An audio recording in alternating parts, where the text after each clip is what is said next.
that they broke up peace. They let the people understand the need for them to live peacefully. Others were in other communities setting some properties ablaze, and that should tell us how serious the situation is.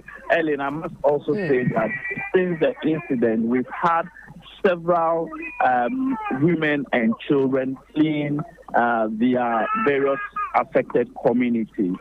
Some going into neighboring Burkina Faso and La Côte d'Ivoire, others going towards the Tuna and Upper West area, and the remaining ones coming towards the Sawla area. And so if you come to the Sawla police station where I am currently, we have hundreds of victims of this conflict seeking refuge here at the Sawla police station. Some with fresh babies, newly born babies, others physically challenged. In fact, I saw a visually impaired woman who narrated her ordeal throughout Sunday till now. And I must say, Helen, it's very, very pathetic. Some of them have gone without food for the past 3 days being at the Sawla police station. Fortunately for some, yesterday the gender minister provided some food for them through the Ghana School Feeding Program here in the Savannah region. And so some of them were fed because they didn't know the numbers. The food they brought did not even reach a quarter of the people who were here. Now, this morning, I've seen that some of them have been given breakfast, but not all. Even not all the children got the food. And so it's a very serious situation here at the Sawla police station. Sounds very serious indeed, especially given what you're updating us on as far as feeding is concerned. Now, do we have intel on previous land disputes in this area that have escalated to this point? Okay, so this area, the land actually it belongs to the king of Gunja. In the Gunja kingdom, the land belongs to the traditional authority, and the main traditional authority in Gunja land is the Yagbongra. So the Yagbongra is the custodian of all the land in Gunja land. Now, aside that, we also have other settler groups, ethnic groups on these lands. These people have lived peacefully over the years, but sometimes we record pockets of land disputes because it usually happens during the farming season where one person wants to farm on one land, another person is also claiming to have farmed on that land some years ago. Now we see these land disputes, but this one is a very different one because it's not the usual land disputes for farming, but this is just land dispute that arose as a result of two parties wanting to put up structures, and this escalated to what we are experiencing now. And so this time the conflict has switched from the usual land for farming to land for construction, which is very rare in this part of the country.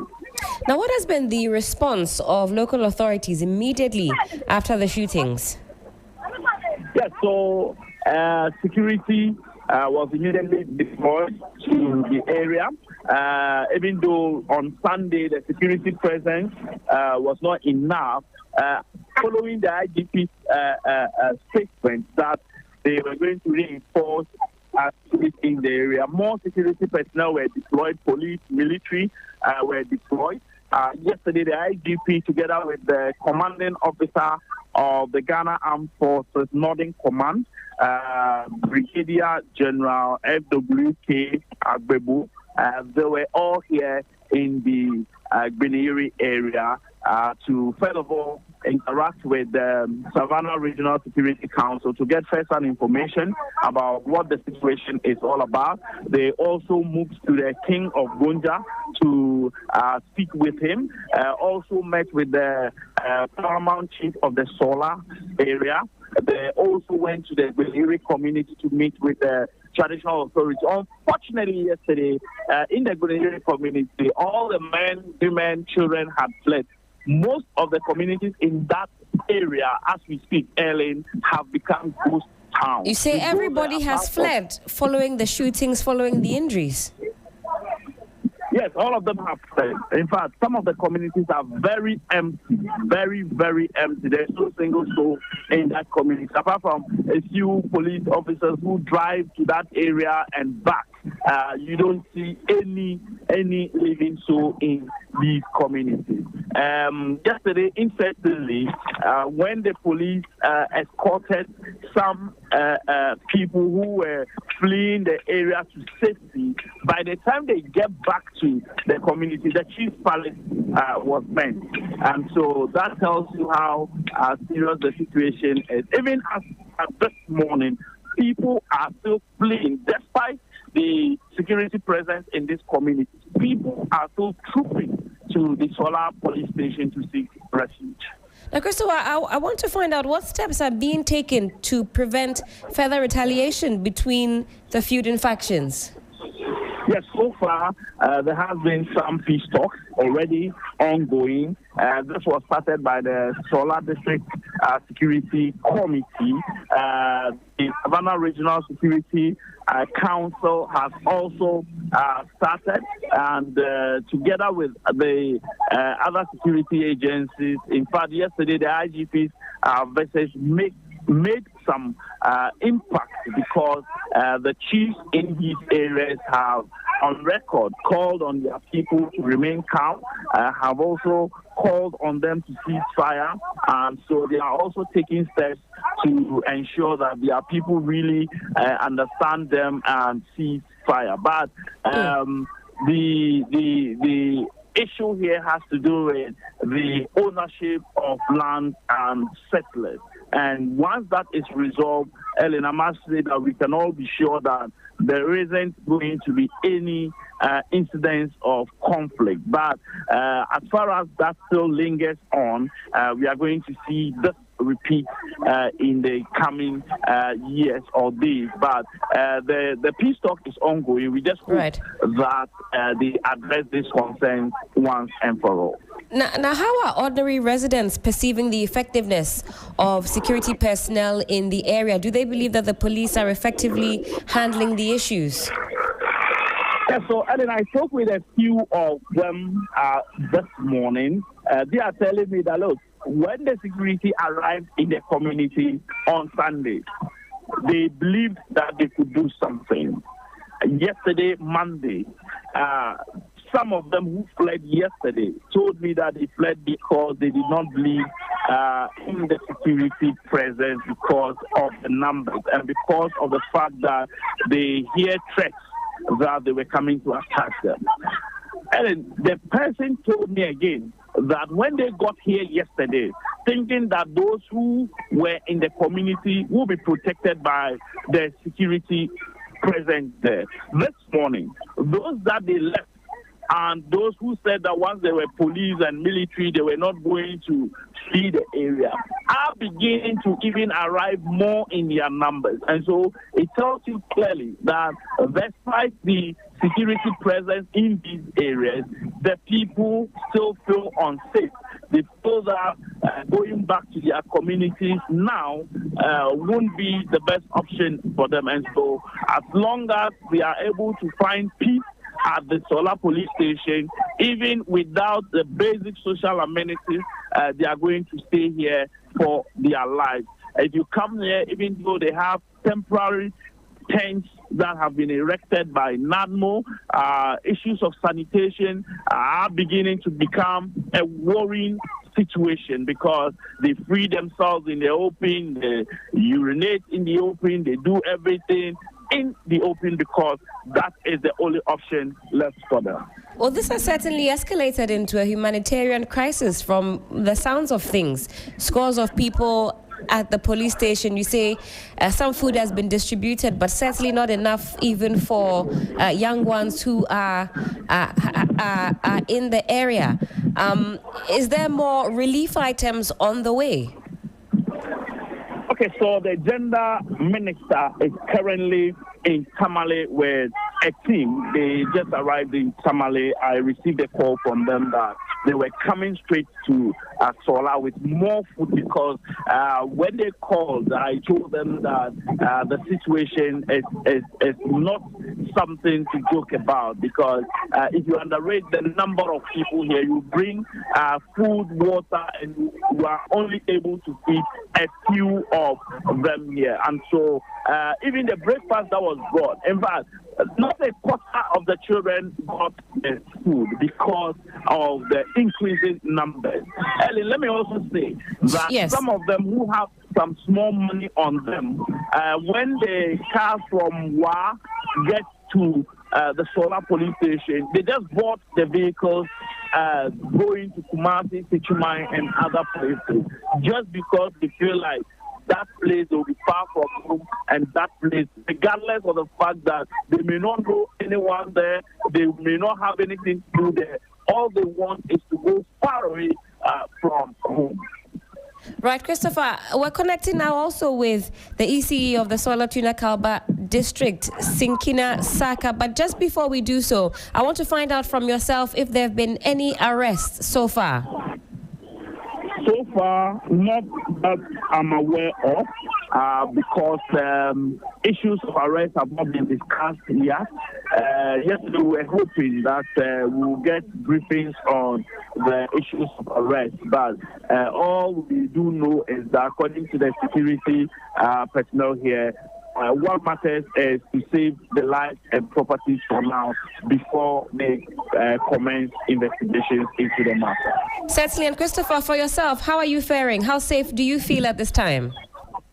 Well, once I am in the midst of the security personnel here, I feel a bit safe but worried. Seeing all these women and children packed here for days without food. Christopher, thank you so much. Hold on for me. We'll still get some better particulars from yourself. Mr. Saka, hello, good morning. Good morning. Hope you are doing well. Thank you for joining us.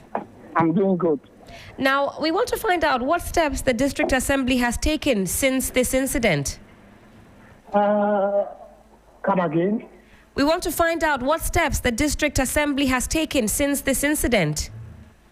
Well, a number of decisions have been taken by DISEC. We took the decision to release all persons, 6 persons who were arrested in order to reduce tension because the youth attempted to burn down the hospital in town. They also attempted to burn down the police station if those arrested were not released. And this was building a lot of tension in the district capital. As DISEC, we took it wise to release, to give bail to all those who were arrested. This is one of the steps. There was also an attempt to burn down the hospital over a number of cops that were there. A faction of those fighters said they are Muslims and they were demanding immediate release of the dead bodies to be buried. We have to release them. These 2 steps brought relatively calm to the district. Fortunately, a number of military and police personnel have been deployed to most parts of the district, and this has also helped to reduce tension. As I speak, the whole district is relatively calm. Certainly, Mr. Saka, when you say relatively calm, can you expand on that for us? We were just speaking with a Savannah regional correspondent, and he says there are scores of women, children situated at the police station looking for food, looking for shelter and security at this time. As I speak to you, everybody in the district, everywhere is escaping to a different region. Most are going to the southern part of Ghana, Techima, Wenche, and what the rest. Others are migrating to Cote d'Ivoire, others are migrating to Upper West.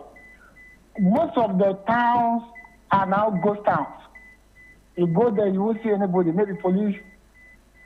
But the difficulty is that there are these small communities that are dotted across the Black Volta, that shares boundary with Cote d'Ivoire.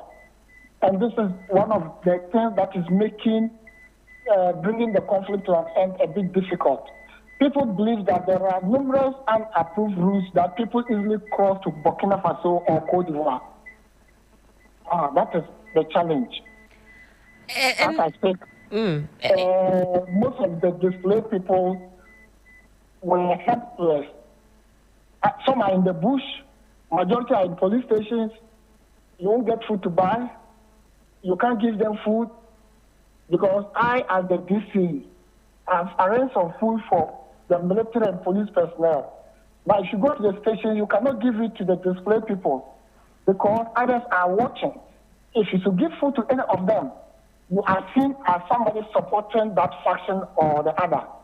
For that matter, you see people crying for water. The only relief is that, fortunately, yesterday the Red Cross have been able to deploy some men here.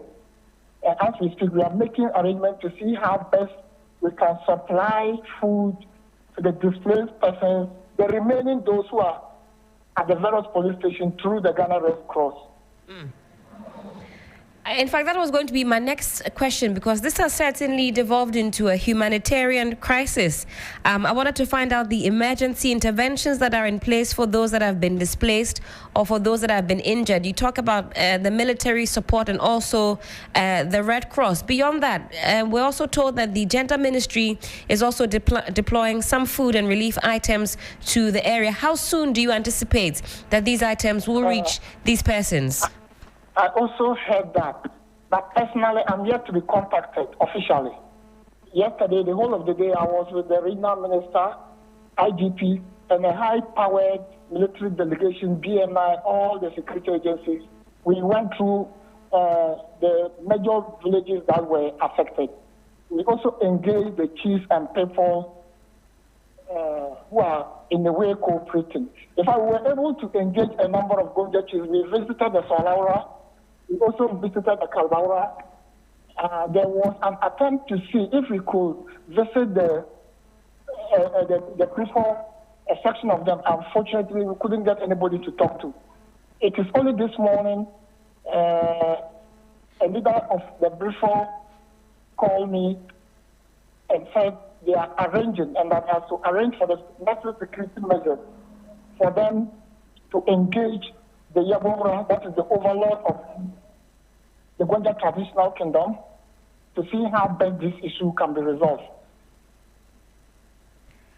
And as the head of security in the district, how are you ensuring that there's a prevention of future outbreaks of violence? I know that there's collaboration with other security personnel, but in the immediate aftermath, what is being done? We're told of heightened police security presence, but residents, according to our correspondent, don't seem to be very convinced that their safety is assured. Yes, to be sincere with you, it is very difficult for you to guarantee the safety of all people in the affected areas. Like I said, it is not like a big town that you can impose a curfew. People are settled differently across farming communities also. So it's extremely difficult to say that people should go back to their homes because you can be attacked from different angles. So only the best way is to engage. So I'm urging the Peace Council, all personnel or all persons involved in promoting security to come in. I believe dialogues will be the way forward. In fact, these are just few individuals who are doing this thing. Few individuals. And for the uninitiated, what would you describe as the root cause of this gun battle that we've seen? 5 dead, several others injured. We know that at the surface it's about land. Does it go deeper than that? Well, what is happening is that in Gonja land here, for that matter in Savannah region, the land is vested in the chiefs. Unfortunately, if you come to my district, Sawla-Tuna-Kalba, that is Gonja land. Right. But majority of the inhabitants are the briefers. So some few individuals, in the way, maybe try to claim ownership, or they don't want to accept the authority of chiefs assigned to some villages. The community in question, where the fighting started, 99% of them are the briefers. The chief there is a Gonja. You see how it is. And at this time, how are you addressing rumors and misinformation? Because we know the effect that sort of misinformation and disinformation can have on escalating the violence in the area.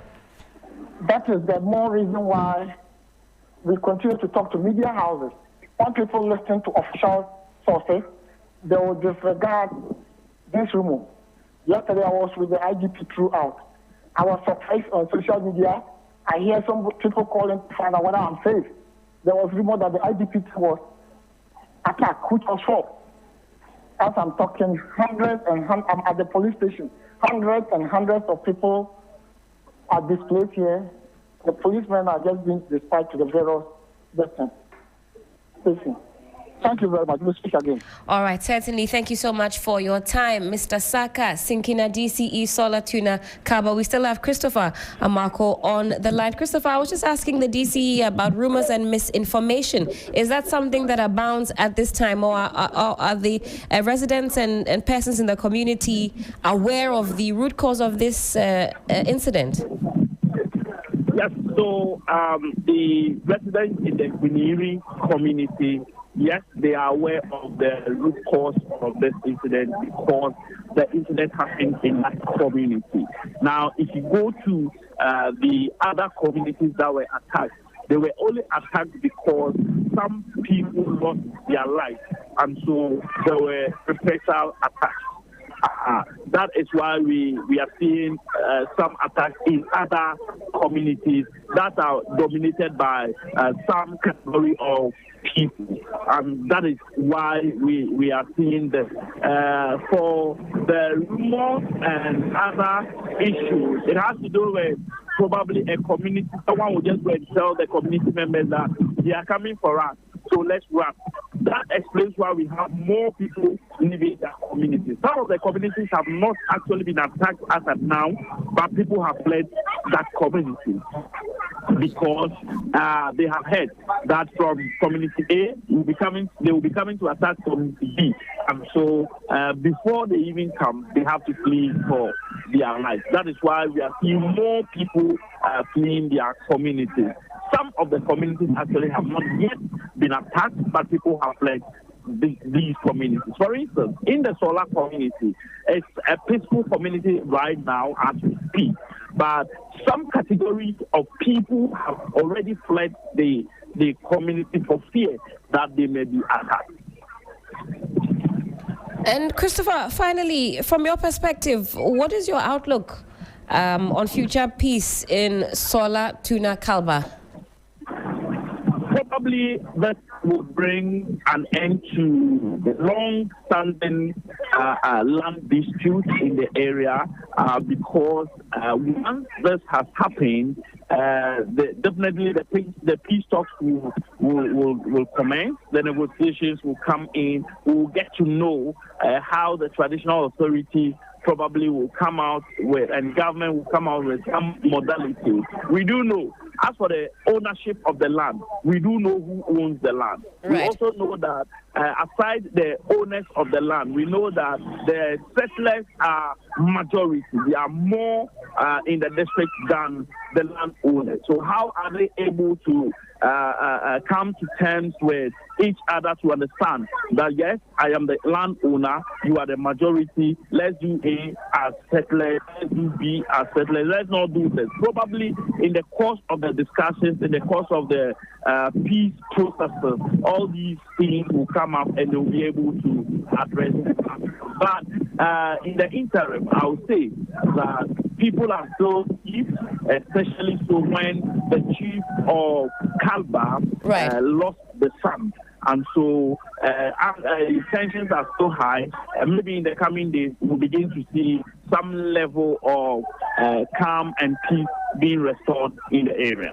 Certainly, Christopher, very grateful for your time this morning. Christopher Amwako is our Savannah regional correspondent, keeping us up to speed on exactly what is going on. Well, this is certainly sounding like an escalating humanitarian crisis with scores of community members at the police station. Issues about food, water, shelter, certainly on the forefront. Let's also now speak with the Member of Parliament for the Sawla-Tuna-Kalba area, Honorable Andrew Derry Chiwete. Honorable, hello, good morning. Good morning, Helen. How are you doing? I'm doing fantastic. Hope you're doing well this morning. Well, we give glory to God.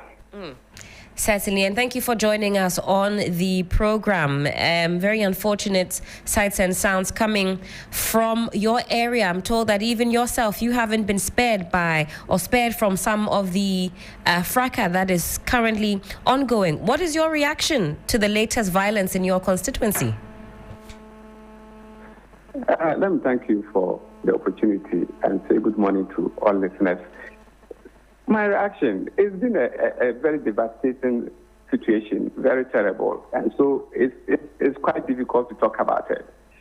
I feel so bad about it, the whole situation. It's been nasty from day one. It's something that we could have avoided, but we've inflicted it on ourselves. It's just a very needless venture. So I don't know how to put it. But I think we just didn't have to get where we are today. Yeah. What is your plan moving forward to support the bereaved families and those who have been injured? For now, it will be difficult to say I have A, B, C, D plans. Right. What I'm doing immediately is the talks I've had with the security officers. So far, so good. They've been on the ground, but it's just that unfortunately, their presence, we still have a lot of bad incidences being recorded. And then, like Christopher said, it's terrible. Women and children sleeping outside, not well fed. But I have put plans in place. Today, I'm making available some amount of money. I spoke with the NADMO director. Unfortunately, he's not in town, but earlier I asked him to arrange some breakfast for them. So I've been trying to get confirmation from him whether he's provided the breakfast. But I've made available some amount that will be released to them soon.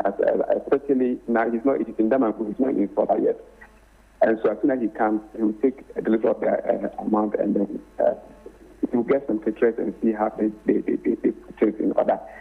Then the gender minister also has put a very good plan in place. She just communicated with me. Yesterday, she got the regional school feeding coordinator to send some food. But she told me she was at the airport going to Sawla.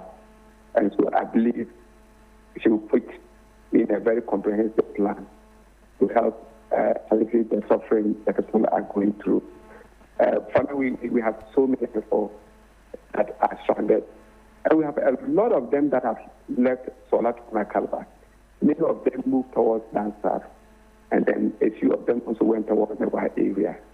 And so others also moved towards the Kenya and then the Ivory Coast. So the whole area is a very devastated area. So that is what I can say. Devastating indeed. And what immediate tactical actions, Honorable, do you believe security personnel should prioritize at this time? Protection of lives and property, that's the most important thing, especially lives. Because as at yesterday, we still had people being shot at. We had people's houses being burnt down.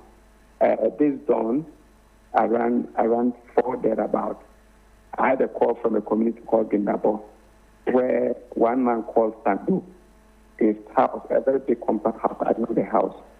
They called to inform me it was on fire. And so I think for today, that is the only incident that they have reported to me. I pray it should be the only case for the whole day. That is my prayer. And we should be the only case for the whole day. We certainly share in that prayer with you. But so far, how effective has dialogue been among the different communities in the district? You know, the whole thing started in a community or a village called Beniri. It's not just even a big community, a small community. And it's over a piece of land, not even a plot of land. A space that could take just a store or a container. That is the space that has generated up to this level that we have lost so many lives. Dialogue. The IGP was in the district yesterday. He moved from palace to palace. He spoke to the chiefs. I was not there with him. The IGP spoke with the Yakuria. We are in talks with people to see how they can quickly move in. Apart from the IGP coming in, we are going to see how we get other people to move in to plead with Yakuria to talk to the chiefs and the people so that calm will be restored to the area. I've always said this thing, and I'll repeat it here. We don't need war in our area. We don't need to kill people. We don't need the destruction that has come up. Look, we've been very lucky that our own John Dramani Mahama has become the president for the second time. This is the time for us to come together to make good use of his presidency to bring development to the area. Beniri has no electricity. Beniri has no road. When JM went there to campaign, and even Professor Jenana, our last campaign, I took her to Beniri. I just wanted her to see how deprived that place is. And when we were going, people were complaining. I told them, look, this is the area we get our votes from. So I want my leadership to know the place. So that when I come complaining to them that we don't have road, we don't have water, we don't have electricity, they would understand me. So as we won elections, we need people to be people that will be trained to help get development. Now, the few things that we have, we started destroying them. Look, like I said, so that district already is a threat, a district that is very threat. Now, there's little money that we have as a district assembly. We are going to put everything into this. If I tell you just these few days, the amount of money that we've committed into it, you won't believe it. We could do boreholes for people. The roads are terrible. We could start grading the roads. We are not going to put everything into building security or building security to take care of the place. It's just uncalled for. Unfortunately, we have got it here. There's nothing we can do. So what we are praying for is that we should get to understand one another that we need to come together and develop the place, especially the suffering of the women and children. Anytime I look at the videos of the place, I feel so sick. So I'm pleading with leadership, India's force, the youth. We often say the future of the country is in the hands of the youth. So if we begin to destroy our future today, then we don't have a future. Those who are moving about killing, most of them, they are just young guys. We need a future, but we are destroying the future today. So I'm pleading with them. Let's keep our arms and see how we can build the place for ourselves. Yeah, Sawla-Tuna-Kalba, a very vast land. But if we destroy it, we destroy people on the land, what will be the use of the land? Honorable, the level of disappointment, very palpable in your voice this morning, and that certainly speaks to the level of devastation that we are also now hearing about. And I don't know if my next question is too premature, but are there any new policies being considered for dispute arbitration at the local level, especially when it comes to land issues? If we are able to meet the overlord and plead with him, and then we get the buy-in of all the chiefs, there should be a way forward. I'm sure we have very competent leadership. The chiefs that we're talking about are all people who know their left and their right. And I know, well, sometimes some of these things come up. It's not like they happen unintentionally. And after that, we all sit down, we look at the situation, we regret, and then rebuild. I believe strongly we'll get back and things will work well for us. Certainly, Honorable, very grateful for your time this morning. I know it's a difficult time for you. Thank you for taking some time out to catch us up to speed. We're also following the developments quite keenly right here on 3FM 92.7. In due course, I'm sure we'll have an opportunity to catch up and get some further and better particulars on what is happening in your constituency. Thank you so much, Helen. Thank you so much. Have a wonderful day. Have a wonderful day as well. And you were just there listening to Honorable Andrew Dari Chiwete, MP Sawla-Tuna-Kalba, and he's rather emotional this morning, speaking to us about what is happening in his constituency. A number of residents displaced, mothers, children. It's certainly escalating. People looking for food, looking for shelter, looking for water. It's something we're keeping a keen eye out on. Time check, it is some 26 minutes past the hour of 9. You're still here on 3FM Sunrise on 3FM 92.7. We pause for a quick break. When we come back, there's a lot more on the radar on 3FM Sunrise. Don't go too far. Mira, person me to MTN sim. Yo, na me pa show be person register IO recharge with care na.